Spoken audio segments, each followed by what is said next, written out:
नमस्कार सभी को। आज हम मोल अवधारणा के बारे में पढ़ेंगे। मोल अवधारणा। परमाणु एवं अणु अत्यधिक सूक्ष्म कण होते हैं तथा पदार्थ की न्यूनतम मात्रा में भी इनकी संख्या अत्यधिक होती है।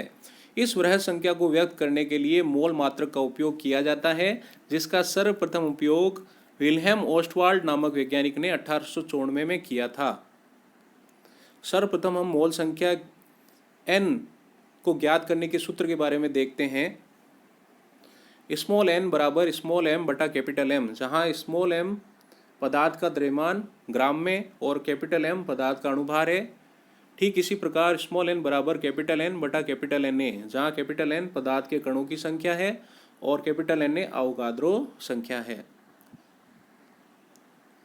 ग्राम परमाणु भार या ग्राम अणुभार। जब किसी पदार्थ के परमाणु भार या अणुभार को ग्राम में व्यक्त किया जाए तो उसे ग्राम परमाणु भार या ग्राम अणुभार कहते हैं। उदाहरण के लिए ऑक्सीजन गैस का अणुभार 32 AMU है, तो ऑक्सीजन गैस का ग्राम अणुभार 32 ग्राम के बराबर होगा। अवोगाद्रो संख्या। महान वैज्ञानिक एमिडो अवोगाद्रो के सम्मान में अवोगाद्रो संख्या दी गई, जिसका मान 6.023 × 10⁻23 के बराबर होता है। ये एक चार्ट के रूप में पूरी मोल अवधारणा को समझाया गया है।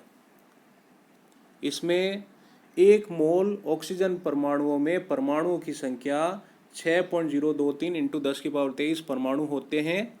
ठीक उसी प्रकार एक मोल ऑक्सीजन गैस में अणुओं की संख्या भी 6.023 × 10⁻23 अणु होते हैं। इस चार्ट को हम बहुत ही संक्षेप में बहुत ही सरल तरीके से समझने का प्रयास करते हैं।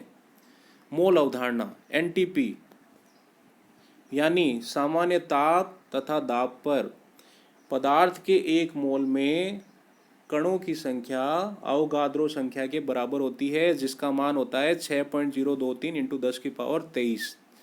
कण आयन भी हो सकते हैं, परमाणु भी हो सकते हैं और अणु भी हो सकते हैं।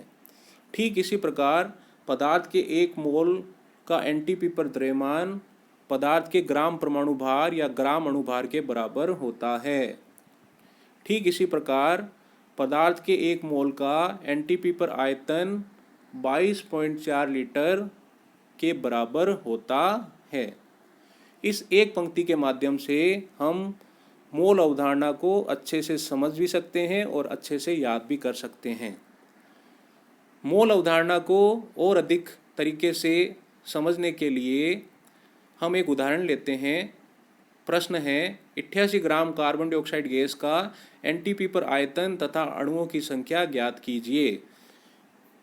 इसके लिए सर्वप्रथम हम मोल की संख्या ज्ञात करते हैं। मोल की संख्या स्मॉल n बराबर स्मॉल m बटा कैपिटल M बराबर 88 बटा 44। 88 हमें दे रखा है 88 ग्राम CO2, 44 जो है वो कार्बन डाइऑक्साइड गैस का अणुभार होगा, इसलिए n बराबर आ जाएगा 2 मोल। अब मोल अवधारणा के अनुसार एक मोल कार्बन डाइऑक्साइड गैस का NTP पर आयतन होता है 22.4 लीटर, तो 2 मोल कार्बन डाइऑक्साइड गैस का NTP पर आयतन कितना होगा?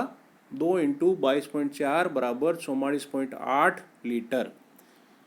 ठीक इसी प्रकार से एक मोल कार्बन डाइऑक्साइड गैस में NTP पर अणुओं की संख्या अवोगाद्रो संख्या के बराबर होती है, जो कि होती है 6.023 × 10⁻23 अणु। तो 2 मोल कार्बन डाइऑक्साइड गैस में अणुओं की संख्या होगी 2 × 6.023 × 10⁻23 अणु। जय हिंद, जय भारत, धन्यवाद।